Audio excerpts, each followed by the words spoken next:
Michael Huxley. Some of you may know me as a wildlife photographer, but this is not exactly a wildlife documentary.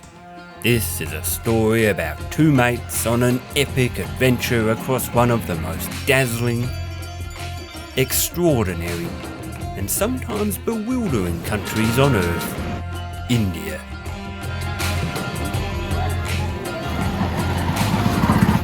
I'm travelling with my good mate Andy. We are on the train, finally. On a 5-week mission to explore as much of India as possible. It won't be easy.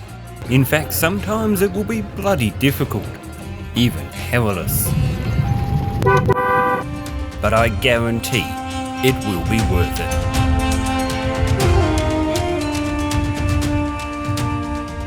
You cannot possibly beat that.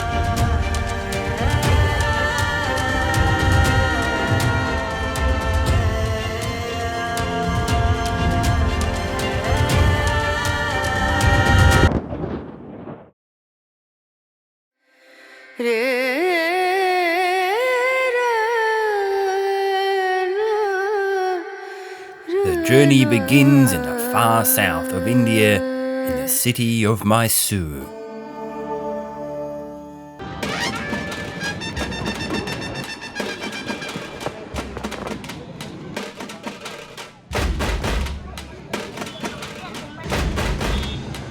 Formerly known as Mysore, this bustling city is home to sprawling markets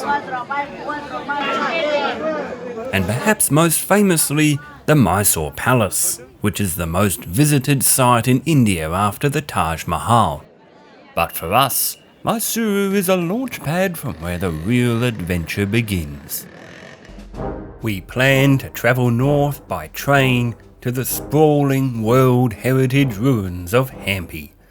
But we soon discover that booking Indian trains as a foreigner is almost impossible, so we have no choice but to take the overnight sleeper bus from Mysuru to Hossapet, which is only a few kilometres south from Hampi. We have absolutely no idea what we've just got ourselves into. But first it was time for dinner. The food in India is truly extraordinary, but we reluctantly decided that the time for culinary adventurism was not before a 10-hour bus ride with no toilet, so we got KFC. Then it was time to catch the bus. The adventure had begun. Thank you. To get some extra room for our gear, we booked a spacious double berth at the back of the bus.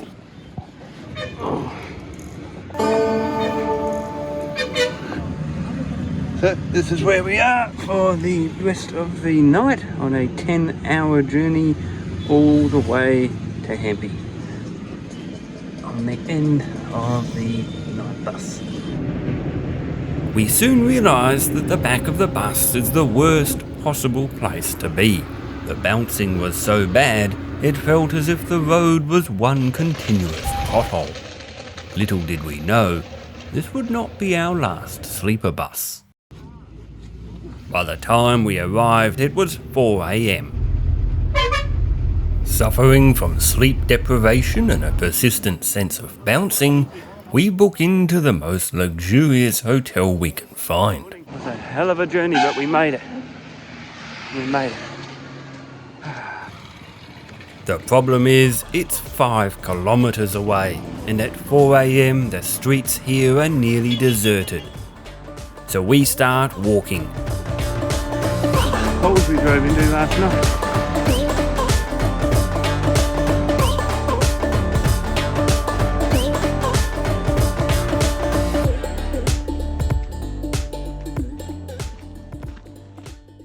2 hours later, at dawn, we arrive at our hotel. We made it. Well, it's actually the Bageshree resort.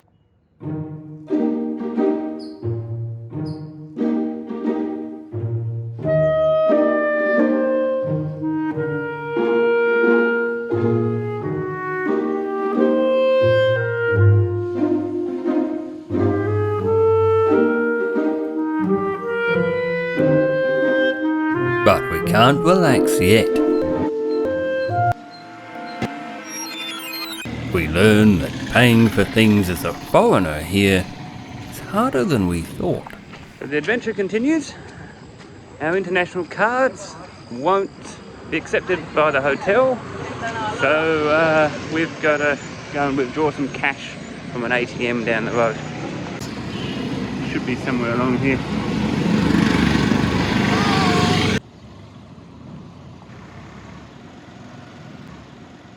Eventually, we sourced the cash to pay for our room, which for some reason is styled like an Egyptian tomb. It's so luxurious that we almost forget the trauma it took to get here.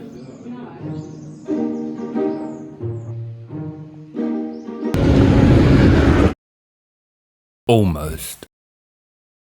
But we didn't come all this way to laze around in a resort.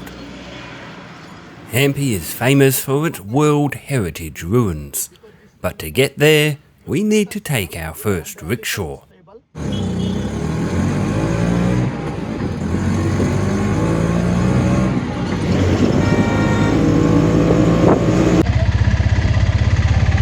Nice to meet you. What's your name? Andrew. And you?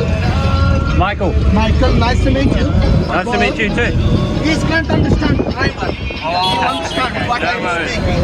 Thank you for your help. Your English good. Thank you. We love for the tourists.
Eventually, we make it.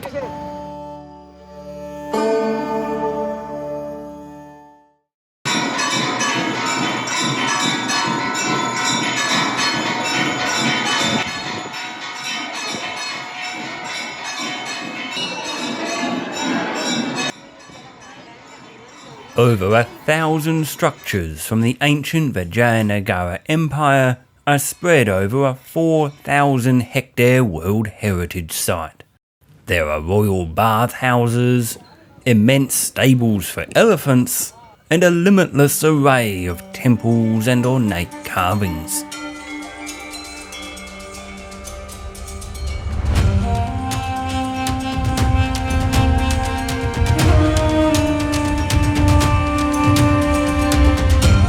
Once the world's second largest city, Hampi was abandoned in 1565 when the Vijayanagara Empire was conquered by Muslim sultanates. The main site is a massive Hindu temple and stepwell complex. Clamouring amid giant boulders, we feel like ants in a marble collection. It truly is one of the most extraordinary landscapes.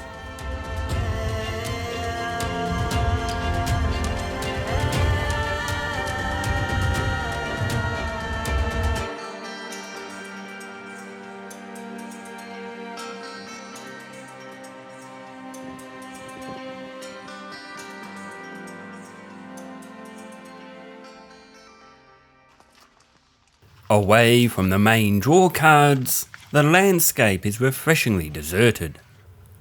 The remnants of once royal palaces are now the playground of langur monkeys. One really could spend days exploring these sprawling ruins. But after a random guy climbs out of a temple and asks us if we want magic mushrooms, we realise we've seen enough. It's time for the next journey, a 14-hour bus ride to the former Portuguese settlement of Goa.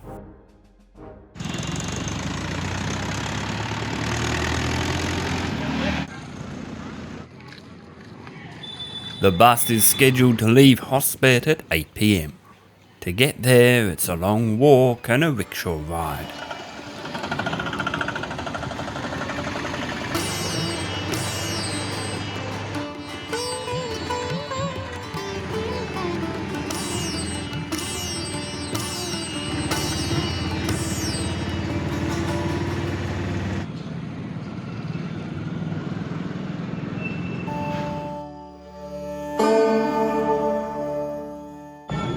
But as evening falls on the chaotic streets of Hospet, our first bus is cancelled, although the company denies it and charges us anyway. So we book another one through a different company, and after a few hours of waiting, our chariot arrives. The journey from Hospet to Goa is only 300 kilometres. Good luck, buddy. It will take our bus over 14 hours to get there. Well, by some miracle, we made it onto the bus to Goa. Managed to get a couple of bunks, one at the very back at the top, which is where I am, the other one directly below, which is where Andy is. Just enough space for my legs. This sleeping compartment comes equipped with a drinks holder. Somebody else's drink in it. Quite honestly, it looks like a biohazard. It comes equipped with a pillow release and broken window. Good night.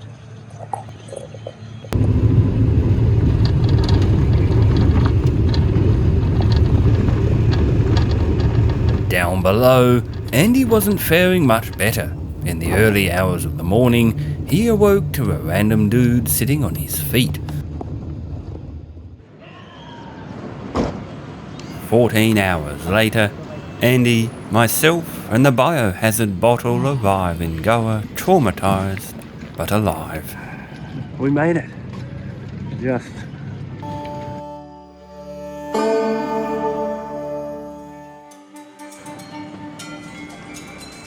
The pint-sized state of Goa was settled by the Portuguese in 1510, and it is here that chilies, tomatoes and potatoes were first introduced to India from South America.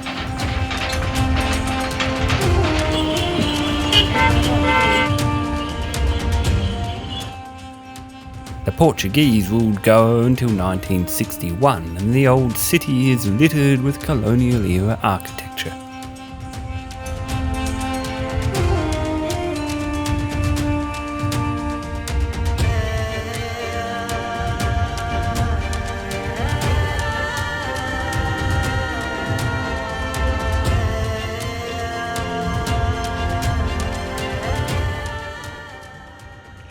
But Goa is most famous for its beaches, where one can relax and soak up some sun with everyone's favourite beach companion, the cow.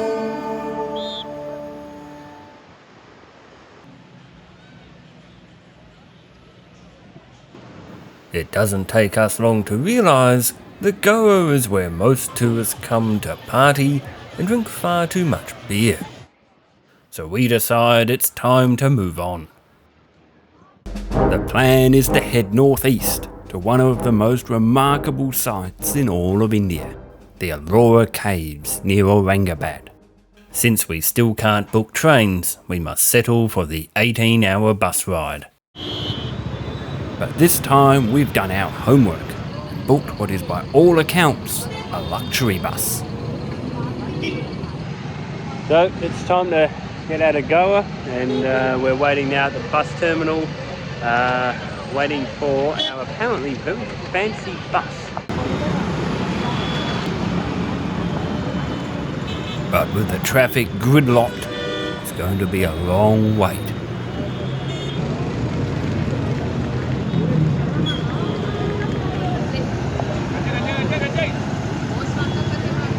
We watch as the stars and stripes the Jesus bus, and even the Mercedes-Benz bus all arrive.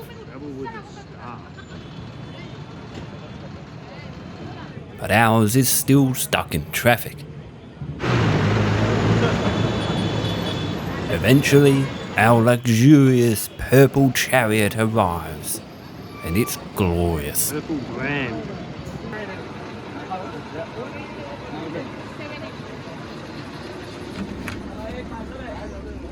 You good? Yeah, I'm good. Whoa. Look at that.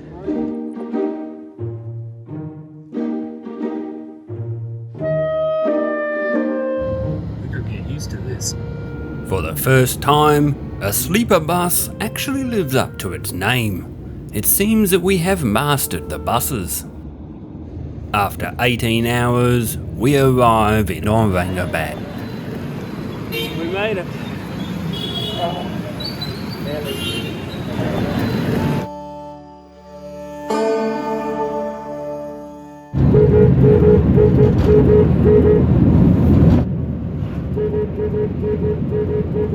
After a brief walk, we hire a cab for the 40-kilometre journey to what is undoubtedly one of India's most extraordinary treasures, the Ellora Caves.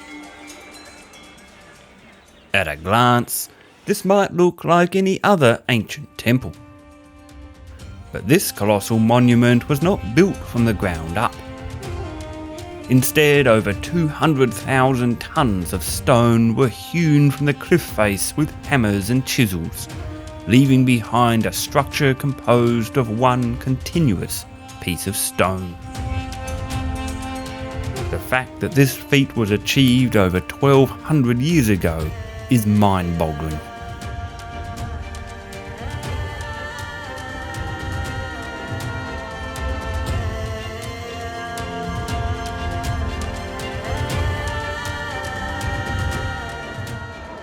How anybody ever thought of carving this entire structure out of the cliff face is just it's unfathomable. It's enormous. Absolutely enormous. It continues all the way behind me, and we've only explored one side.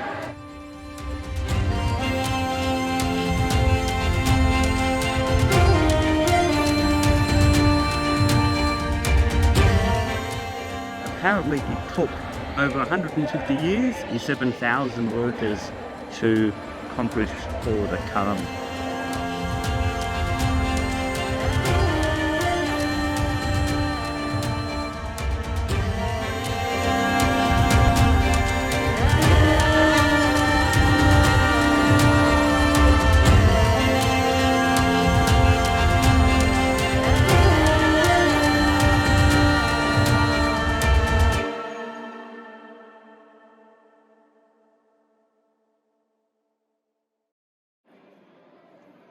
Perhaps it was my Aussie accent or the stylish hat, but for some reason the locals all wanted a selfie, and I was more than happy to indulge in my newfound celebrity.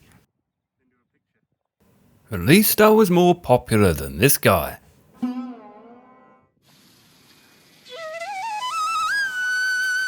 After spending the day exploring 34 different rock-cut temples that celebrate the Hindu, Buddhist and Jain traditions,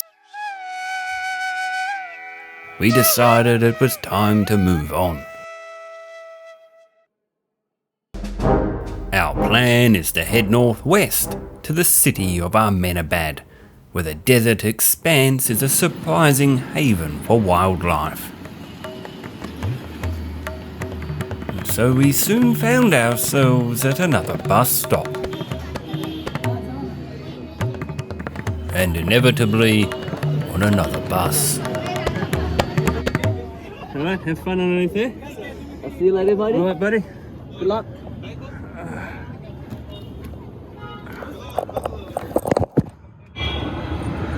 Oh, this is actually really good.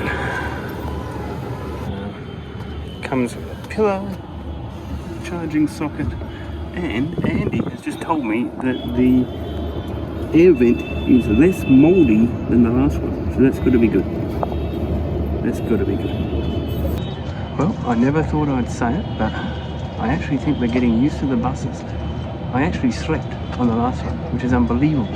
And this one looks fantastic. It looks like a really nice bus, so this one should be a good one. It's only about 15 hours from here to Ahmedabad up in Gujarat, so we should arrive there about 8 AM. Good night. We really had become bus connoisseurs. The next morning, I woke up feeling wonderful, and we soon found ourselves on the busy streets of Ahmedabad.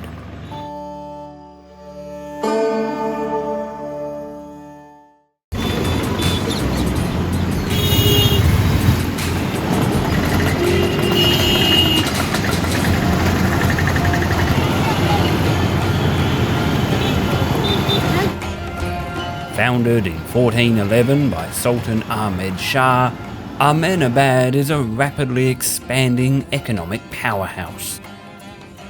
The streets are a hive of vibrant activity. The city boasts the world's largest stadium, as well as remnants of its past. The Adhiraj stepwell is a 5-story deep well that was once a vital source of drinking water for the population. There is also Sadi Sayyid's mosque, which is famous for its intricately carved stone windows and dates to the Mughal invasion of Gujarat in 1573.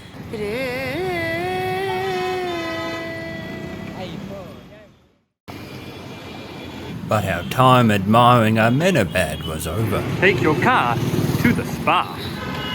Ever since Hampi, our credit cards had been frequently declined, and we resorted to carrying large amounts of cash. But we now had a solution. So one of the major challenges that we've had so far here in India has been the fact that most people here pay using the UPI system, which operates through the phone. We can't get access to that system very easily. Finally though, just after the G20 summit, the Indian government actually opened up access to the check payment app, which is a UPI system, and that's been opened up to tourists now.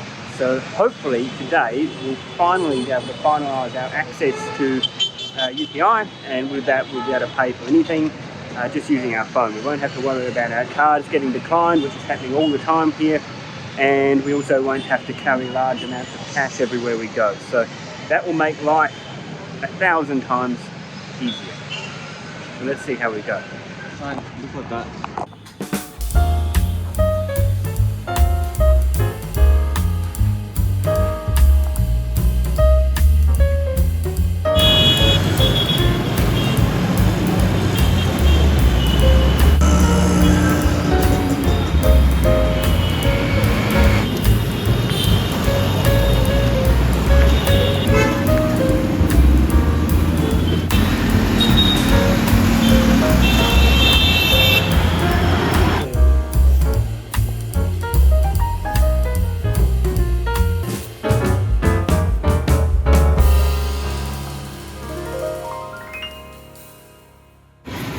It's done. Yeah. We have it. We have our UPI. So now we can pay anyone without having to worry about our cards getting rejected or anything like that. So that's going to make life 1,000 times easier. So it's just fantastic. Awesome. Let's go. Our plan is to travel several hours away to the vast wetlands northwest of Ahmedabad, where Andy's tolerance for birdwatching will be fully tested. To get there, we hire a driver and settle in for our first taste of India's open roads. India has the highest road death toll in the world. Over 168,000 people died in 2022, and it isn't hard to see why. The open highways are home to a menagerie of giant trucks, rickshaws, tricycles and the occasional ox-drawn carriage. Seatbelts are a luxury.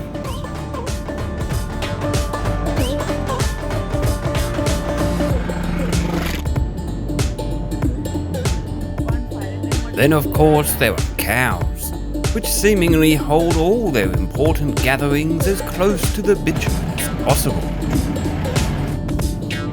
After passing more health and safety violations than we could count, we arrived at our safari camp.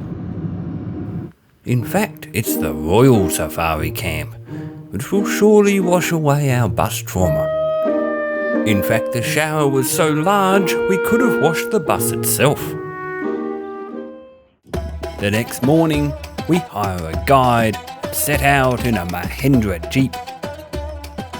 Our goal is to see wild ass and witness the extraordinary natural spectacle that this region is famous for. It's a freezing cold pre-dawn drive.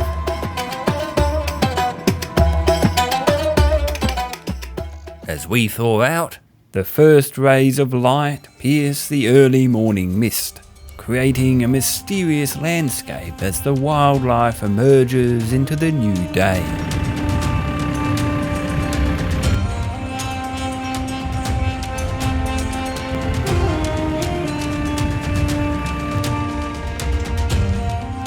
These expansive wetlands are home to thousands of water birds.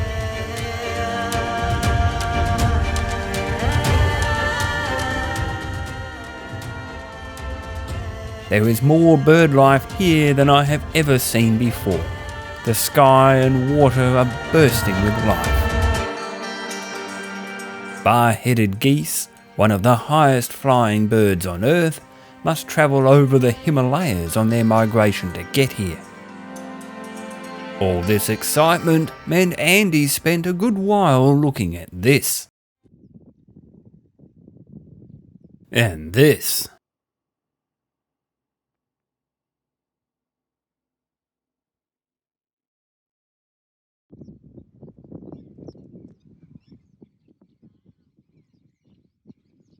So we decided it was time to look for something that doesn't have feathers. This region is one of the only places on Earth where wild ass can be found, so we set out to search for some. But this meant a long drive through small villages to get to the other side of the park.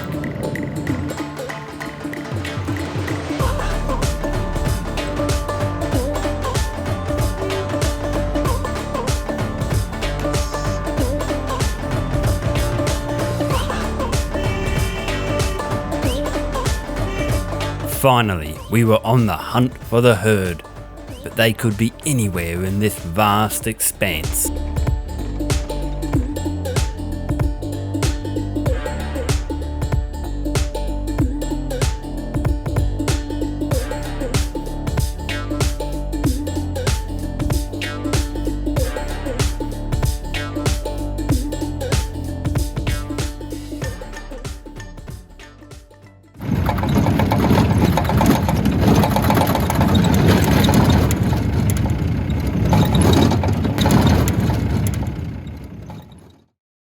Eventually, we find the asses, and they're even more stunning than we had imagined.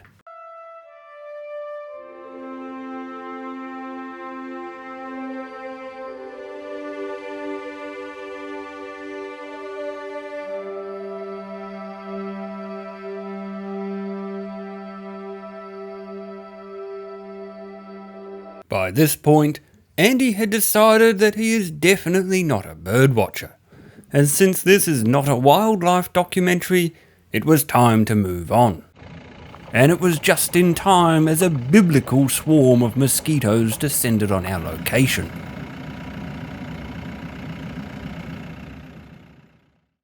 The plan is to return to Ahmedabad and from there catch another bus to Jaisalmer in the north of Rajasthan.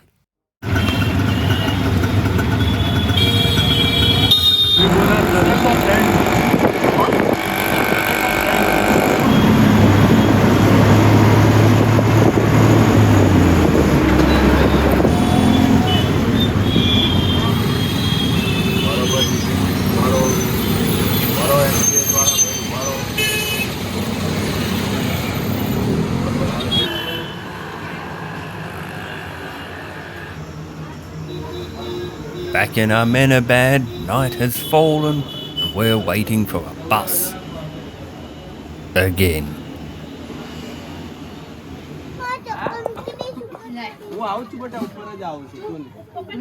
When our chariot finally arrives, we once again contort ourselves for the journey.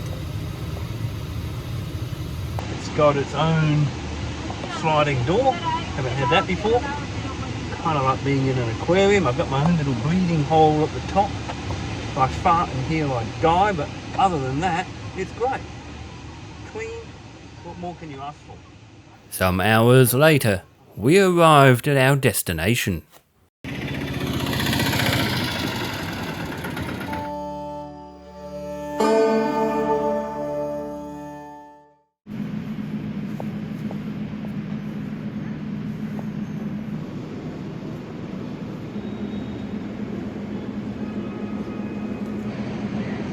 Well, it's a bitterly cold morning here in Jaisalmer. It's about 6 degrees. Our hotel has no heating. Thankfully, I've got a nice hot coffee.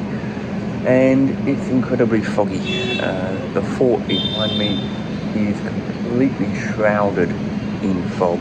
So it'll probably take a few hours for that to lift. As the fog gradually dissipates, we set out to explore the city. Jaisalmer was founded in 1156 in an unforgiving desert landscape. Its location allowed the city to serve as a crucial link in the camel train routes between Central Asia and India. Jaisalmer became known as the Golden City of Rajasthan, not because of its prosperity, but because of the rich amber hues of the sandstone from which its temples and intricately carved havelis were built.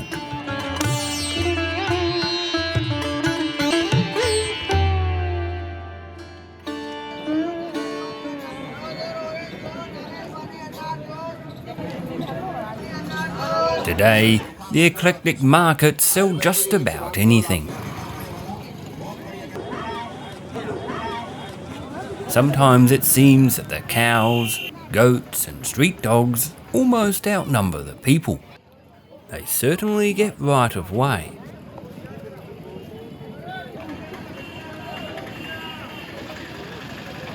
After soaking up the atmosphere of the markets, we head uphill towards the fortress, where we find more cows, and I indulge my newfound celebrity once again.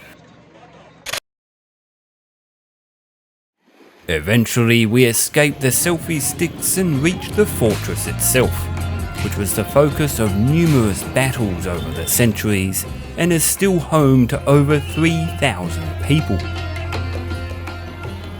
Not surprisingly, space is at a premium here. A labyrinth of narrow laneways bristles with shops, homes, intricately carved Jain temples, and more than a few furry friends.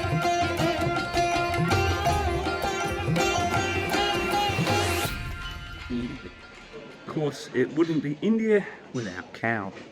Even up here in the fort, there are cows everywhere, and I've managed to step in cow poo twice this morning already. Briefly, we wondered what the cows could possibly be eating here. Then suddenly we didn't.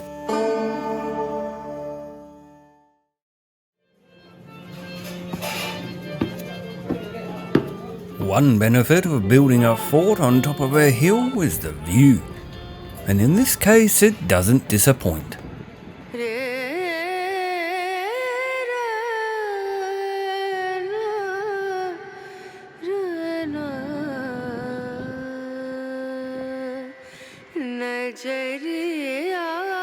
After a long day in the sun, we decide it's finally time to sample the local beer.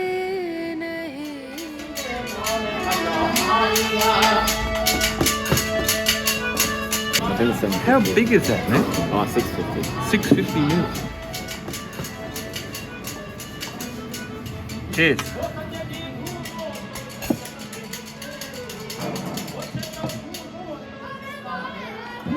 That's a get used to that. After testing our chili tolerance on the local curries, I demonstrated why I'm not a food blogger. We've just had our Kingfisher beers and our mutton curry, and now after the meal we have this stuff. I don't actually know what it is, but when you eat it, you put it on your hand and you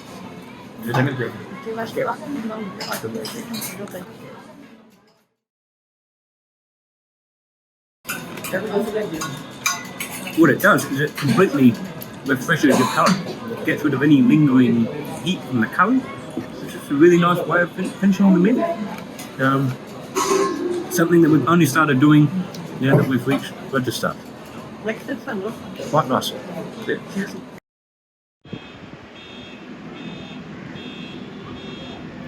The next morning, and it's time to move on to our next destination, Jodhpur, the blue city of Rajasthan.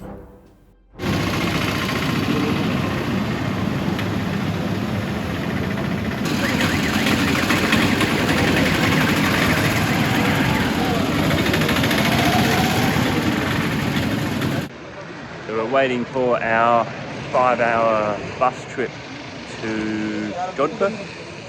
It is bitterly cold, so everyone's standing around small fires here, trying to warm up.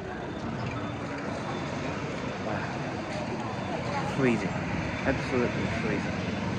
Bus should be here any minute now, and we'll be on our way to Jodhpur.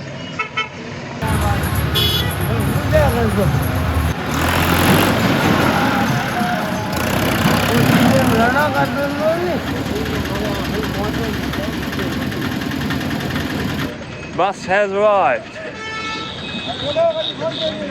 Ready to go.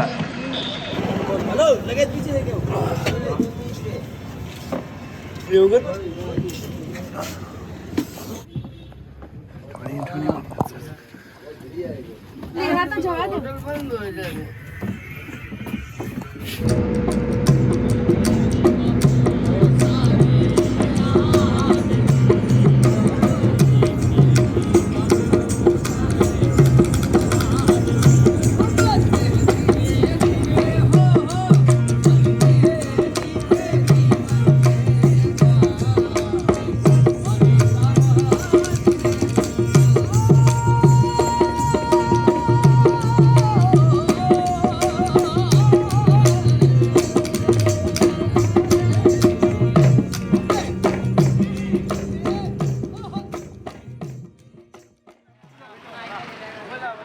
Some hours later, we arrived in Jodhpur.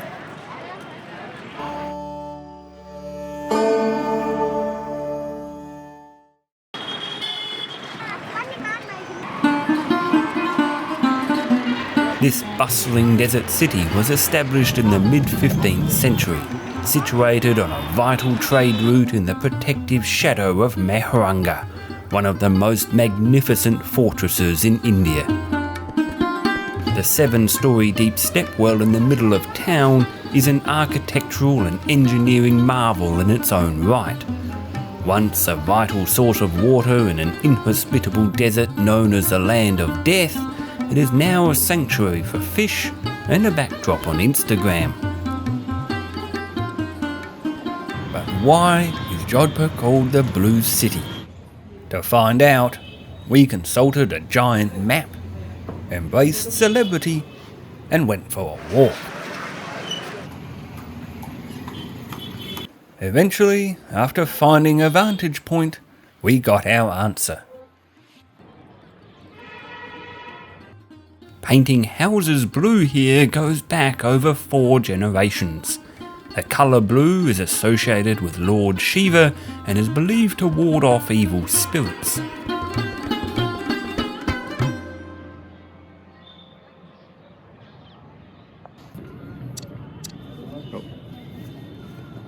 Soon it was time for dinner and another round of Kingfisher beers. So, something amazing is about to happen. I've set up the UPI payment system on my phone. I think I've put some money on it, and in a few minutes I'm going to try to use it. Very first time to place dinner here in Jodhpur. Wish me luck. Will you scan this? Yes. Okay. Alright. 1710. Yeah. This side. 1710. No. Oh, I've got to set a pin. Okay. Give me a second. Right, take two.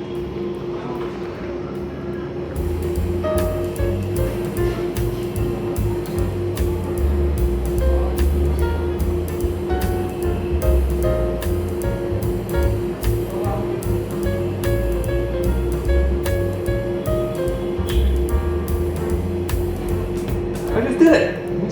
It worked! I just paid 70. Yes. Wonderful.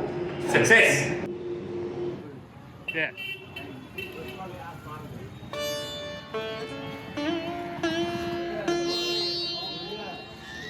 The next morning, we decided it was time to move on. After Jaisalmer and Jodhpur, our next stop was another city that started with J. Jaipur, the pink city of Rajasthan. We just had to find a way to get there. And on the transport front, things were picking up.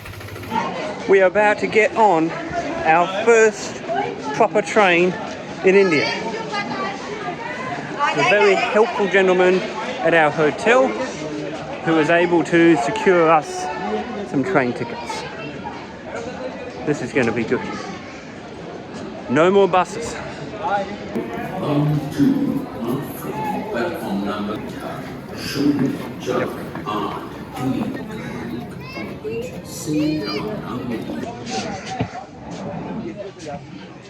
We are on the train.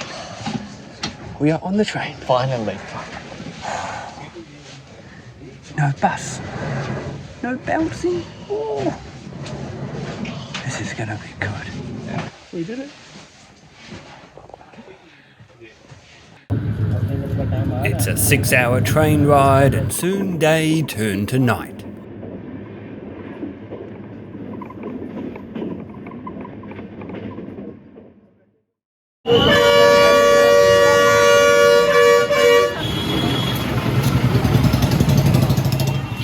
The next day, we found ourselves in Jaipur, the capital of Rajasthan.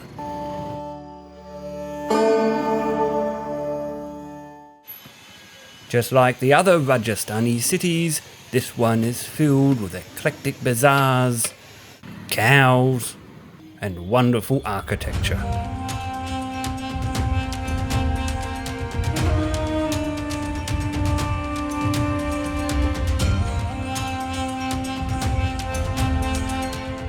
Perhaps the most extraordinary example, the Taj Mahal was constructed in 1799, featuring over 900 delicately carved latticework windows behind which royal ladies would watch the activity in the streets below. The old city was painted pink in 1876, the Hindu colour of hospitality, for the arrival of the Prince of Wales. So Jaipur became the pink city of Rajasthan, and residents of the old city are legally bound to preserve the tradition today. They're also legally obligated to drive on the left. But the main attraction is the Amer Palace, somewhere my dad visited in the 1970s.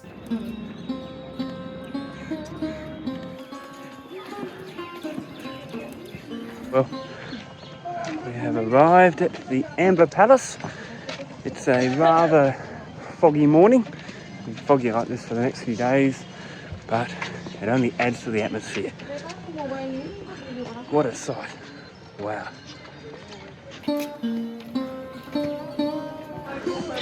They're bringing people up on elephants.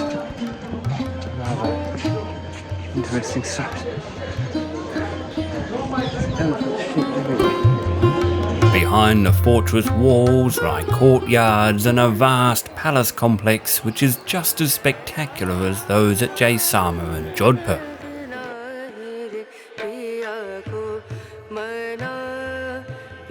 Unfortunately, it's crowded with tourists and their selfie sticks, to which we have both developed a severe allergy. To escape the hordes, we decide to go for a hike where few tourists venture.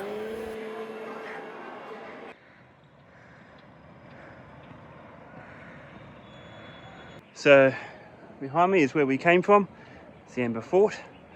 Our goal is to head all the way up this path and ultimately get up there to a different fort, which is called Jaga Fort. Should be a lot less tourists up there and the view should be amazing.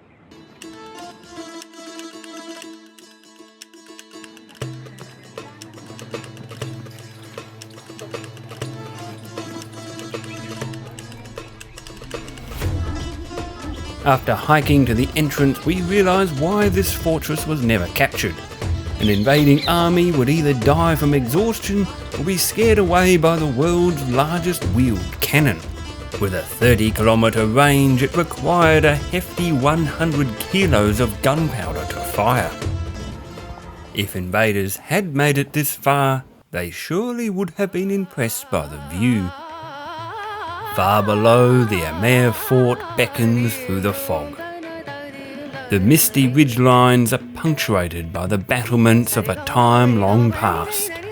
Their silhouettes still stand watch over the palace and city far below. Wonderful view without the crowds. Just what I like.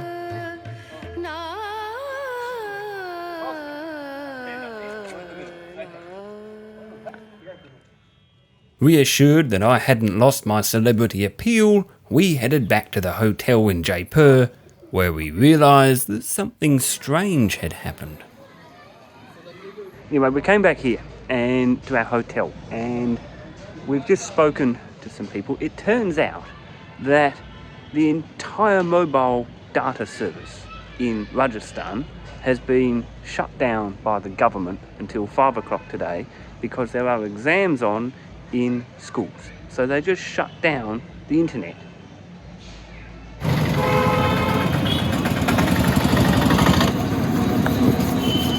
But we didn't have time to wait.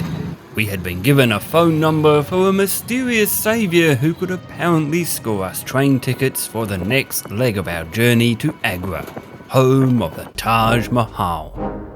Miraculously, it wasn't as dodgy as it sounded. Train's here, so time to find our carriage and get on.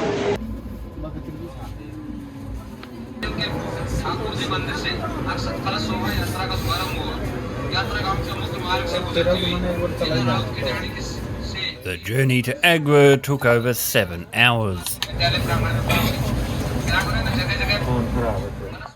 But it was worth it, because the next day we woke up to a view of the Taj Mahal, the most beautiful building on earth.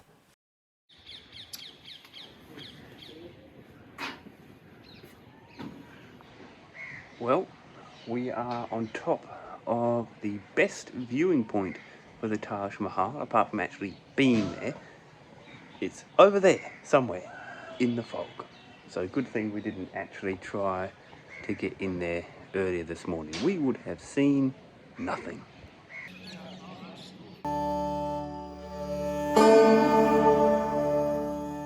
With the main attraction rendered invisible, we walked to another architectural marvel, the Agra Fort, which was also invisible. But as the fog slowly dissipated, the stunning sandstone and white marble architecture emerged. The imposing fortress walls enclose what eventually became a palace. Both the fort and the Taj Mahal were built at the height of the Mughal Empire, which controlled most of modern-day India Pakistan and Afghanistan from the early 1500s until the British Raj took over India in 1858. It's unbelievable. It's all carved out of one piece of stone. It's absolutely amazing. But it's the Taj Mahal we came here to see, and with the fog starting to clear, we can't afford to miss our chance. So it's about 12 o'clock now. The fog has lifted a little bit, so we're heading back to the Taj Mahal to try our luck again, hoping that this time we can get in and actually see it. The fog had cleared just enough to reveal the white marble facade of the Taj Mahal. This architectural masterpiece was commissioned by the Mughal Emperor Shah Jahan. Its purpose was to commemorate his third wife, who had died in 1631 while delivering their 14th child. Construction was completed in 1653, but the emperor was soon overthrown by his own son.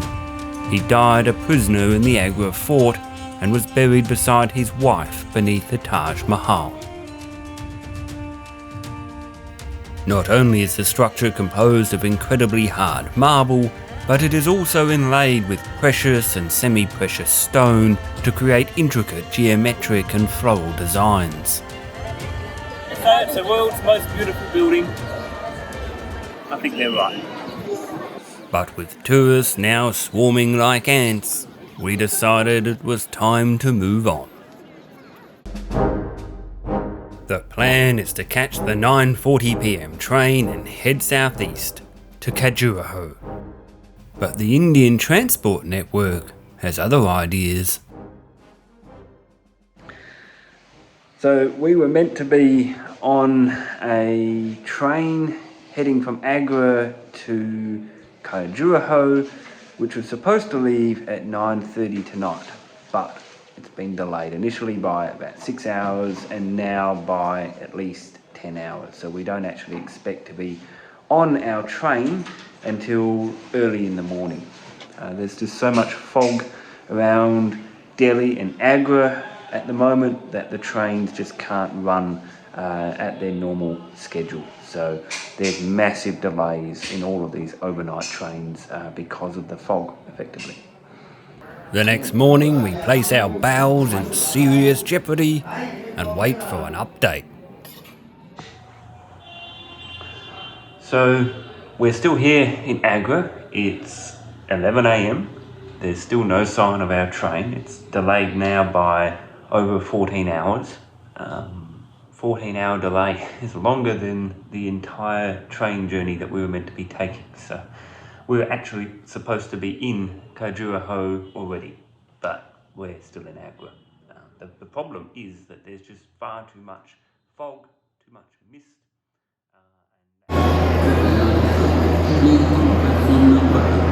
Passengers, train number 1. After a 15-hour delay, our chariot finally arrives. 15 hours late, but it's here. Finally. 8 hours, dude. Luck.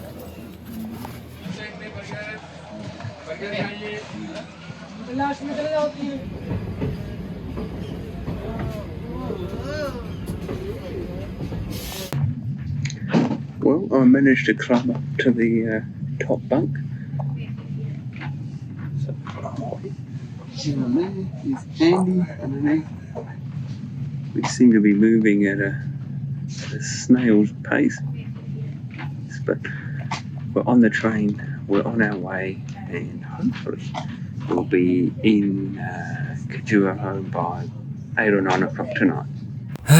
The optimism.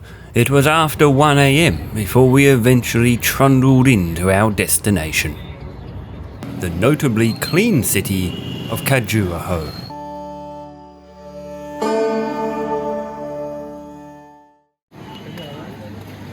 Khajuraho is famous for one thing: a series of temple complexes dating from 930 to 1050 CE, which are festooned in erotic sculptures.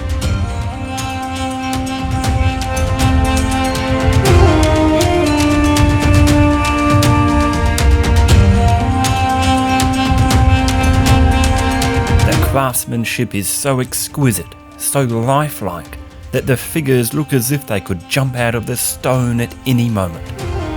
They have the most detailed carvings that we've seen anywhere in India. They're also special because of some of the content, which I can't show you because I'm pretty sure I'll get banned from YouTube. But it was definitely worth coming all the way to Khajuraho to see this place because it is truly special. It was worth the journey to get here. Wow.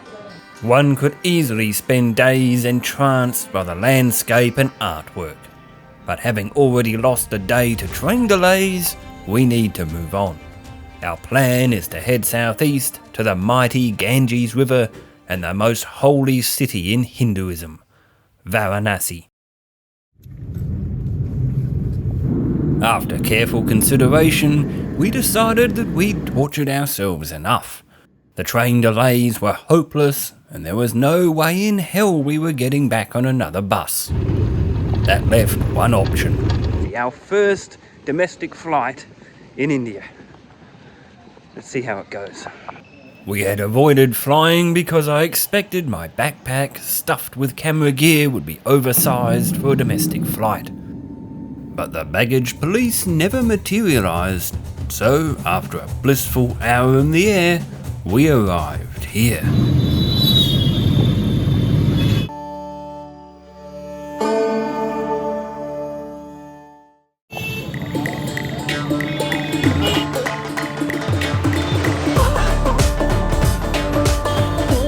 Walking the streets, it seems like any other big Indian city, until you see this. The River Ganges. This 2,500 kilometre river flows from the western Himalayas and supports over 400 million people who rely on its waters for irrigation and drinking. It is also of great religious significance to Hindus who come here to Varanasi to bathe in its waters and sometimes to die here. 300 bodies are cremated every day at each of the burning ghats on the banks of the river in the belief that the sacred waters will purify the soul of the deceased.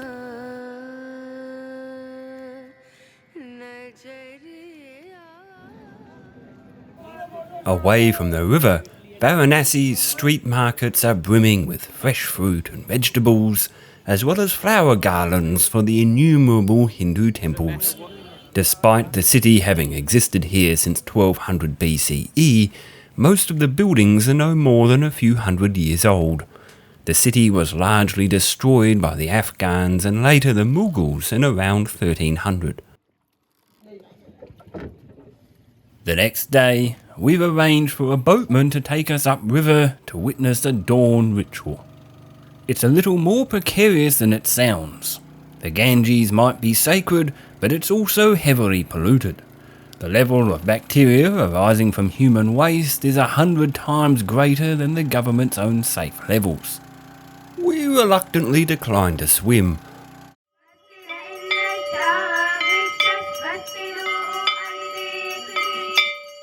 Every dawn and evening, the river plays host to rituals which worship the waters as an embodiment of Ganga, the Hindu goddess of purification and forgiveness. There is certainly a mystical ambience to the waters here. But away from the incense, we have decisions to make. There is only 1 week left in our adventure. Andy wants to see Delhi and the Golden Temple of Amritsar. I, on the other hand, want to see the third highest mountain on Earth in the remote Himalayan state of Sikkim. We can't do it all. Our cunning plan is to split up and then reunite back in Delhi. While Andy travels to Delhi, I prepare for my journey to Sikkim. Alright, time to get a taxi to the airport. Plan is to fly from here, Varanasi, all the way to Kolkata and then get another flight up to the northeast of West Bengal. and from there I hope to get into the Himalayan state of Sikkim. Problem is that it may be hard for me to get into Sikkim.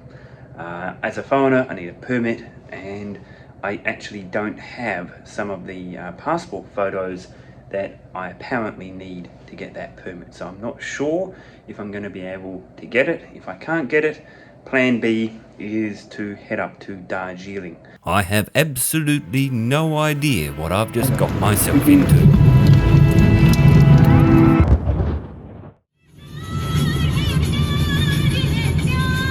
And on the road to the airport, it's clear our old nemesis has returned. Can't see more than 100 metres. No way this ride is getting us swept down. But it did.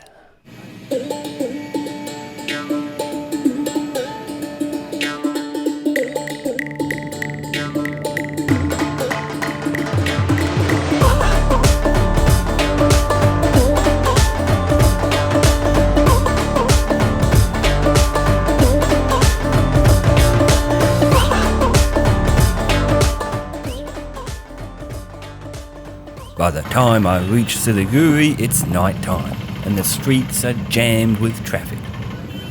The next day will decide if all of this has been worth it. Well, it's 6:30 a.m. and I'm currently waiting for my driver. Whether or not I can get a permit is still questionable. If I can get that permit, then my driver will take me for a 7-hour drive up into the mountains to a place called Pelling, which is in the west of Sikkim. After a truly delicious roadside breakfast, Amazing food, absolutely. we start driving towards the border between West Bengal and Sikkim. Along the way, we need to sort out my passport style photos so that I can get a permit at the border.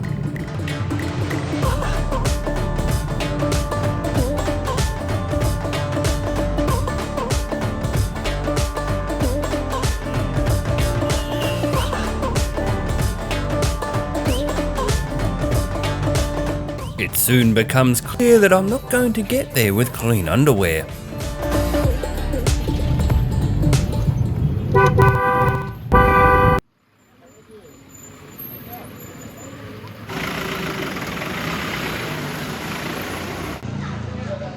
Awesome news is that the passport photos are done. I have them in here. So I have everything I need to hopefully get my permit, and I should be in Sikkim, in Pelling, by tonight. It soon becomes apparent that getting into the mountains won't be easy. A major flood only some months earlier, compounded by the monsoon, has destroyed much of the road infrastructure, which was washed away by swollen rivers or buried beneath landslides. The repair work is causing major delays. It will take much longer than 7 hours to reach Pelling, if we can get there at all.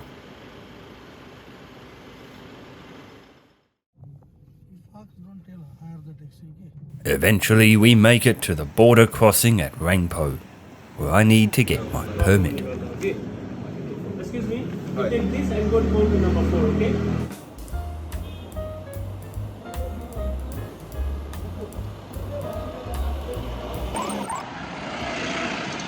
I have my permit, ready to go into Sikkim.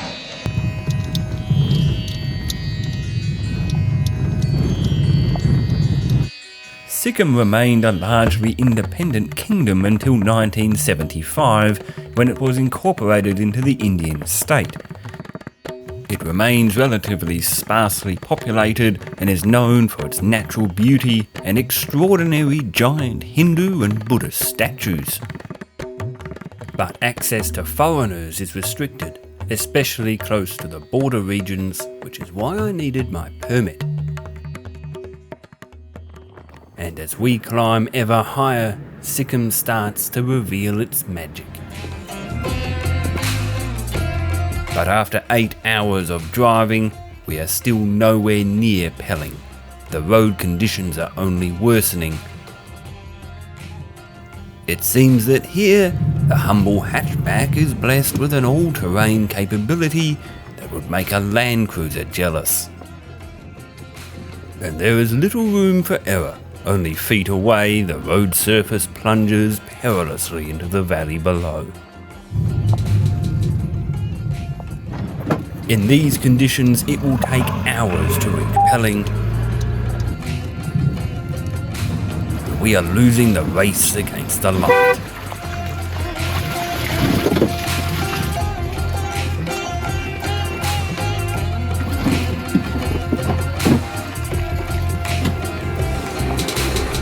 The mountain roads only become more treacherous at night.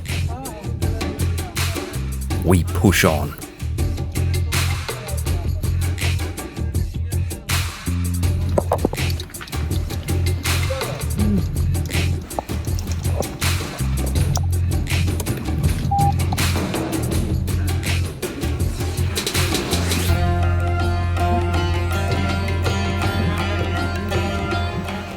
After 12 hours of driving, I arrive at Pelling exhausted. Bloody hell. And wondering if it has all been worth it. But in the morning, I wake up to this.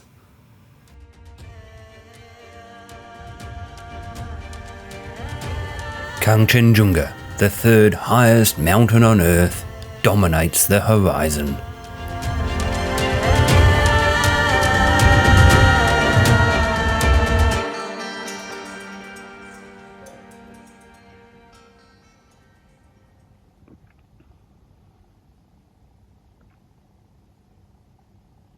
Wow. What a view. Dawn rising over the third highest mountain on Earth. You cannot beat that. You cannot possibly beat that. What a place to end this journey. It's been an adventure. It really has been an adventure. There's been challenges. It has not been an easy trip, but we've overcome all of those challenges and we've been rewarded by this incredible country. India has such a rich history. It has generous, kind people and spectacular scenery like this. I know I'll be back. I'll be back because this country is infectious. You can't help but want to come back. So, on that note, thank you very much for watching. I'll see you next time.